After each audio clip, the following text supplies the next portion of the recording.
सर्वमंगल मांगल्ये शिवे सर्वार्थ साधिके शरण्ये त्र्यंबके गौरी नारायणी नमोस्तुते।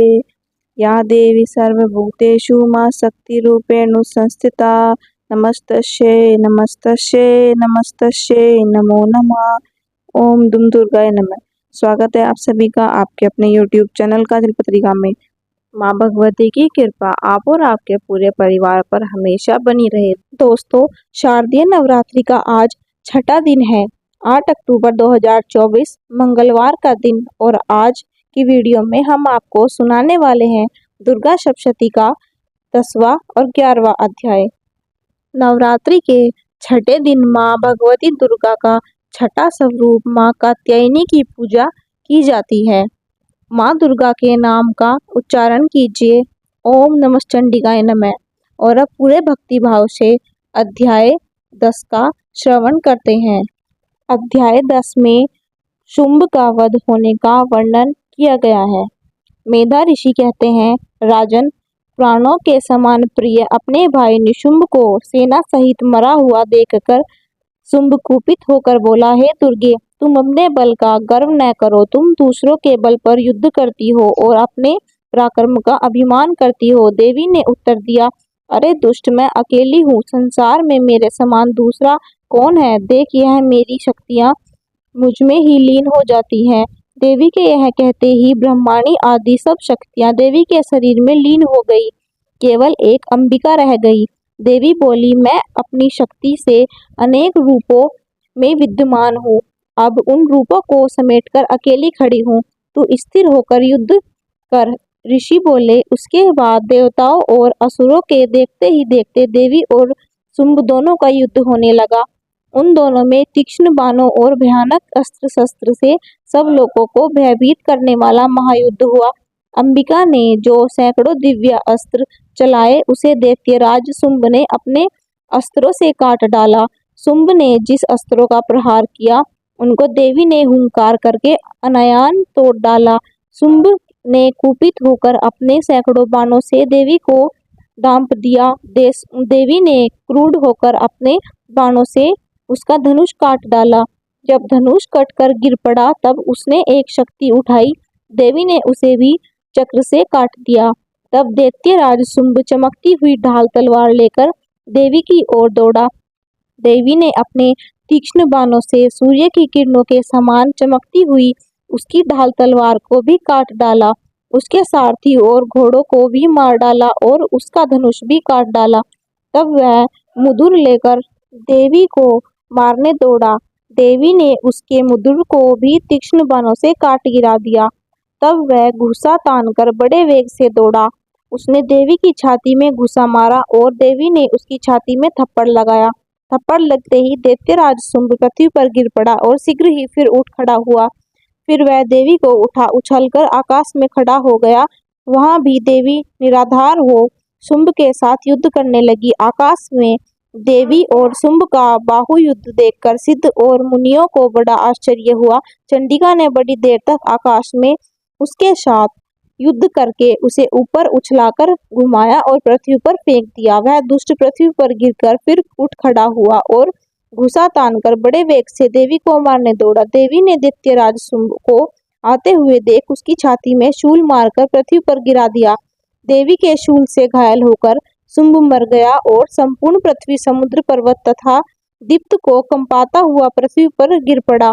उस दुष्ट के मरने पर संसार खुशी हो गया और प्राणी प्रसन्न हो गए और आकाश निर्मल हो गया। पहले तो उत्पात होते थे, सब उसके मरने पर शांत हो गए। उल्कापात मिट गया, नदियां अपने मार्ग से बहने लगी, देवता प्रसन्न हो गए और गांधर्व मधुर स्वर में गाने लगे, बाजे बजने लगे, अप्सराएं नाचने लगी, शीतल वायु चलने लगी और सूर्य की किरणें निर्मल हो गई।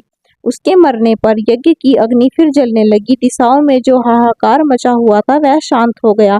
इस प्रकार शुंभ वध नामक 10वां अध्याय संपूर्ण हुआ। और अब माँ भगवती दुर्गा का अपने मन में ध्यान करते हुए 11वें अध्याय का श्रवण करते हैं। देवताओं द्वारा देवी स्तुति और देवी द्वारा वरदान तथा अवतार का वर्णन किया गया है। मेधा ऋषि बोले, देवी ने जब शुंभ को मार डाला तब इंद्र और अग्नि सहित सब देवता अपने मुखों के तेज से दिशाओं को प्रकाशित करते हुए अभिष्ट लाभ होने से प्रसन्न हो कात्यायनी देवी की स्तुति करने लगे।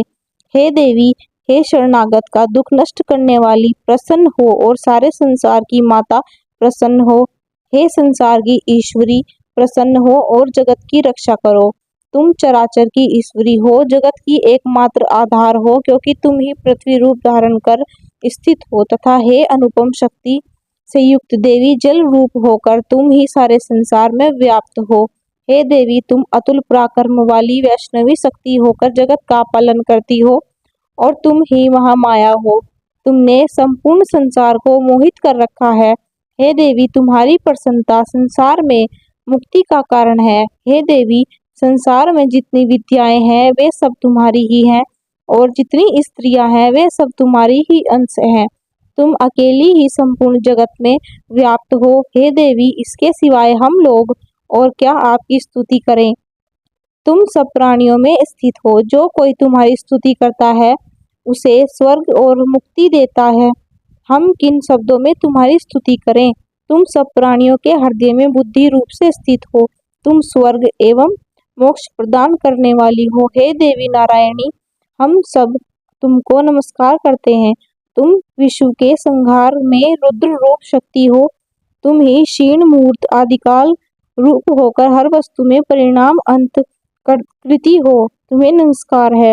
हे मंगल स्वरूपिणी, तुम सब मंगलों की देवी देने वाली हो। हे शिवे, सब परियोजनाओं को सिद्धि करने वाली, सबको शरण देने वाली, तीन नेत्रों वाली हो। हे नारायणी, हम सब तुमको नमस्कार करते हैं। संसार की सृष्टि, स्थिति और विनाश की शक्ति तुम ही हो। तुम नित्या हो और सब गुणों की आधार हो। हे गुणमयी, हे नारायणी, हम लोग तुमको प्रणाम करते हैं। तुम शरण में आए हुए दीन जनों की दुखी से रक्षा करती हो, सबका दुख दूर करती हो। हे देवी, हे नारायणी, हम लोग तुमको प्रणाम करते हैं। तुम ब्रह्माणी रूप धारण करके हंस युक्त विमान पर बैठ उषा से जल छिड़कती हो। हे देवी नारायणी, हम तुमको प्रणाम करते हैं। तुम महेश्वरी रूप धारण करके त्रिशूल, चंद्र और सर्प धारण करती हो। हम बैल पर सवार होकर, हे नारायणी, हम लोग तुमको प्रणाम करते हैं। तुम कौमारी रूप धारण कर मोर पर सवार होकर महाशक्ति धारण करती हो। हे पाप रहिते, हे नारायणी, हम लोग तुमको प्रणाम करते हैं। तुम वैष्णवी रूप धारण कर शंख, चक्र, गदा और धनुष धारण करती हो। हे नारायणी, प्रसन्न हो, हम तुमको प्रणाम करते हैं। तुम वराह रूप धारण करके हाथ में महाचक्र लेकर दांतों से पृथ्वी का उद्धार करती हो। हे कात्यायनी, हे नारायणी, हम तुमको प्रणाम करते हैं।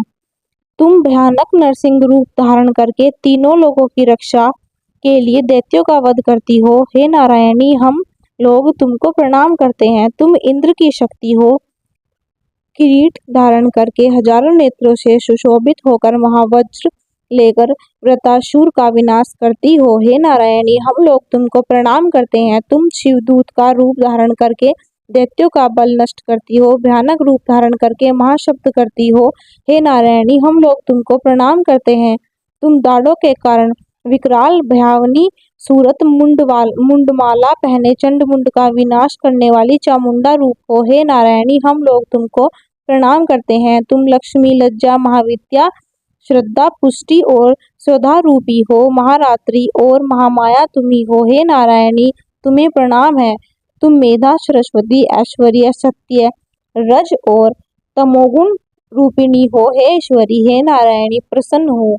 हे सर्वरूपे, हे महेश्वरी, हे सर्वेश्वरी, हे सर्वशक्तिशाली, हे दुर्गे, भय से हम लोगों की रक्षा करो। हे दुर्गे देवी, तुम्हें प्रणाम है। तीनों नेत्रों से शोभित तुम्हारा सुंदर मुंह सब प्रकार के भय से हमारी रक्षा करे। हे कात्यायनी, हम तुमको प्रणाम करते हैं। हे भद्रकाली, असुरों का नाश करने वाला तुम्हारा भयानक त्रिशूल भय से हम लोगों की रक्षा करे। हे देवी, जिसका शब्द संसार भर में फैलकर दैत्यों का तेज नष्ट करता है, वह तुम्हारा घंटा पुरुषों के समान हम लोगों की सब पापों से रक्षा करे। हे चंडी के असुरों के विरुद्ध और रुधिर और चर्बी से लथपथ हम चमकता हुआ तुम्हारा खड्ग हम लोगों का कल्याण करे। हम लोग तुमको प्रणाम करते हैं।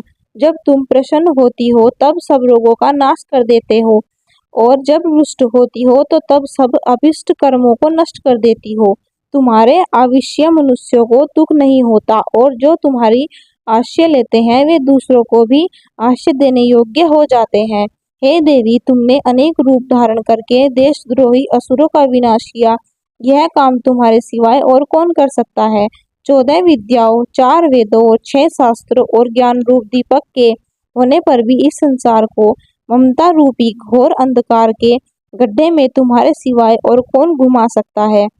जहाँ राक्षस, विषैले, सर्प, शत्रु और चोर होते हैं, वहाँ तथा समुद्र और दानवों में तुम स्थित होकर संसार की रक्षा करती हो। तुम विश्वेश्वरी हो क्योंकि विश्व का पालन करती हो। तुम विश्वात्मिका हो क्योंकि विश्व को धारण करती हो। ब्रह्मा, विष्णु और महेश जो इस विश्व के स्वामी हैं, वे भी तुम्हारी वंदना करते हैं।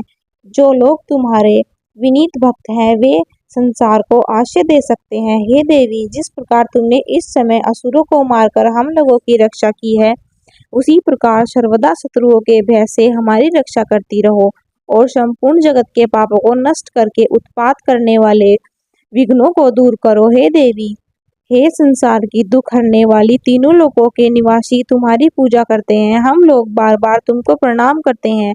तुम प्रसन्न होकर हमको वरदान दो। देवताओं की यह स्तुति सुन देवी ने कहा, हे देवताओं, तुम जो वर मांगना चाहते हो वह वर मांगो, मैं तुमको दूंगी। उससे तुम लोगों का और संपूर्ण जगत का उपकार होगा। देवताओं ने कहा, हे विश्वेश्वरी, जैसे हम इस समय तुम्हारे सामने शत्रुओं को मारकर तीनों लोगों की सब बाधाओं शांत की है, वैसे ही सदा हमारे शत्रुओं का विनाश करती रहो। देवी ने कहा, वेवस्त मन्यवर में जब 28वां युग आएगा, तब महाअसुर शुंभ और निशुंभ फिर जन्म लेंगे। तब मैं नंद गोप के घर में यशोदा के गर्भ से फिर जन्म लूंगी और उन दोनों का विनाश करके विंध्याचल पर निवास करूंगी। उसके बाद फिर अत्यंत भयानक रूप से पृथ्वी पर अवतार लेकर विप्रलचित असुर को मारूंगी। उन विप्रलचित को भस्म करते करते मेरे दांत अनार के फूल के समान लाल हो जाएंगे। स्वर्ग के देवता और मृत्यु लोगों में मनुष्य मेरी स्तुति करेंगे और मुझे रक्तदंतिका कहेंगे। उसके बाद एक ऐसा समय आएगा जब 100 वर्ष तक वर्षा नहीं होगी और मुनि लोग जल के लिए मेरी स्तुति करेंगे। तब मेरा बिना योनि के अवतार होगा। फिर मैं 100 नेत्रों से मुनियों को देखती, तब लोग मुझे शताशी कहेंगे। हे देवता, जब तक वर्षा नहीं होगी तब तक मैं अपनी देह के शाख उत्पन्न करके संसार का भ्रमण पोषण करूंगी। तब मैं शाकुंभरी के नाम से संसार में विख्यात होंगी। उसी समय दुर्गा नामक महाअसुर को भी मारूंगी। तब मेरा नाम दुर्गा होगा। उसके बाद जब मैं भयानक रूप धारण करके मुनियों की रक्षा के लिए हिमाचल पर्वत पर राक्षसों का भक्षण करूंगी, तब मुनि लोग विनम्र होकर मेरी स्तुति करेंगे। तब मेरा नाम भीमा होगा। फिर जब अरुण नामक दैत्य तीनों लोकों में उपद्रव करेगा, तब मैं असंख्य ब्राह्मण का रूप धारण करके तीनों लोकों के हित के लिए उस महाअसुर का वध करूंगी। तब लोग मुझे भ्रामरी कहेंगे और मेरी स्तुति करेंगे। इस प्रकार जब जब दानव उपद्रव करेगा, तब तब मैं अवतार लेकर उन शत्रुओं का संहार करूंगी। इस तरह देवी स्तुति नामक 11वां अध्याय संपूर्ण हुआ। उम्मीद करती हूँ आपको यह वीडियो पसंद आई होगी और इससे आगे के अध्याय आपको कल की वीडियो में मिलेंगे। अगर अभी तक आपने हमारे चैनल काजल पत्रिका को सब्सक्राइब नहीं किया है तो बेल आइकन को प्रेस करके हमारे चैनल को सब्सक्राइब कर लीजिएगा। मिलते हैं अगली वीडियो में, तब तक के लिए जय माता रानी।